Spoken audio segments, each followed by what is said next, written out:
Oh, Eric's got something good. What do we got? That's Life. That's Life.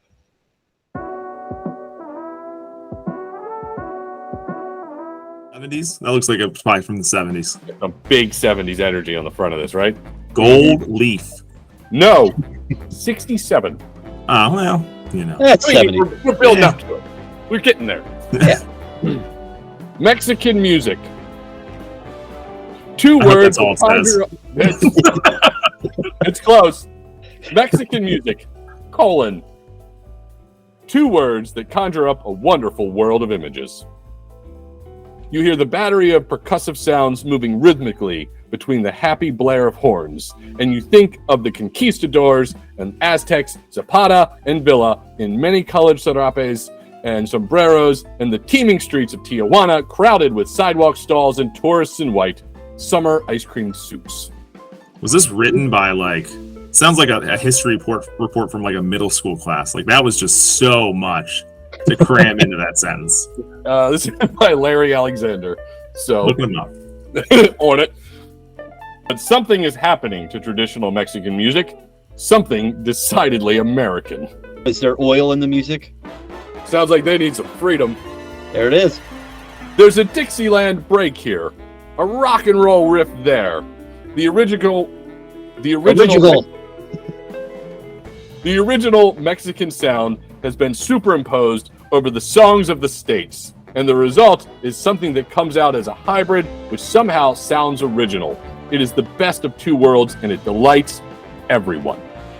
Oh, everyone. That's a. We talked about high bars earlier in this music and their claims, but that's up there. You get something new and familiar. I like that. There's a twofer there. Yeah, it doesn't directly say the word cultural appropriation anywhere, but I feel like if you were to look up the definition of cultural appropriation, you would say something like, the original Mexican sound has been superimposed over the songs of the states. Get the track listings. Maybe appropriation is one of them. This guy is credited with some bangers. Or I should say the first dated credit is for Liza Minnelli as a composer in 1965. And then he goes on to be the producer and engineer for a number of things.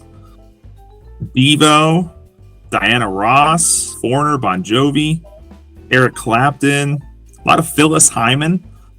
She came up with the search, and it looks like they may have been wed at some point. The Bangles' greatest hits, Mariah Carey. Oh, okay. Go Larry. Good for him. I like that you're finding these one-offs, these incredible producers, these incredible musical agents, and we're finding just the one we haven't. The one they swept under the rug.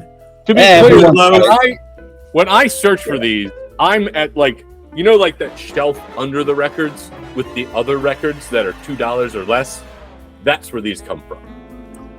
This man was the engineer for the album for the Pokemon 3 movie. Now you're speaking my language. That's high bar. The ultimate Phyllis Hyman. Came out in 2004. He produced it. Well, Larry Alexander didn't produce. This was produced by Ethel Gabriel, but Larry Alexander... Gabriel. That is a name. Larry Alexander wrote the jacket. Several of the tracks in this album are splendid examples. No Mexican mariachi band would have ever attempted to play the psychedelic Sunshine Superman a few years ago. I don't think so. I think we're still a few years out. We just and a lot of people wouldn't have dug a Mexican treatment of the jazz-oriented That's Life either. But these two numbers are represented here, and that's just as it should be. We just missed Ethel, 2021. So, too little, too late. Just missed her 100th birthday, and she is credited in producing over 2,500 music albums, including 15 RIAA certified gold records and hits by Elvis Presley, Perry Como, Al Hirt, Henry Mincelli, and Roger Whittaker, among others.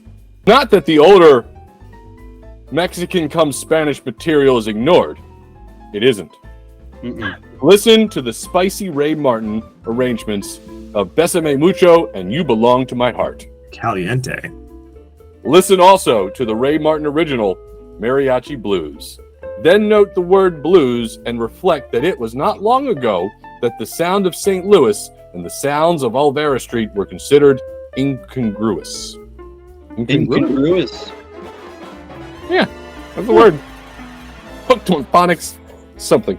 But when a group like the Living Brass makes the twain meet, what comes out is fun and fire and good music.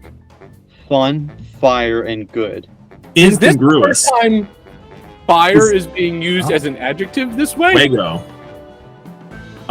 Incongruous means not in harmony or keeping with the surroundings or other aspects of something. Oh yeah, I read the word. I just don't know that I've ever said it. That was my concern. Now, Eric, you said fire. They really read that segment again that we understand. What comes out is fun and fire and good music.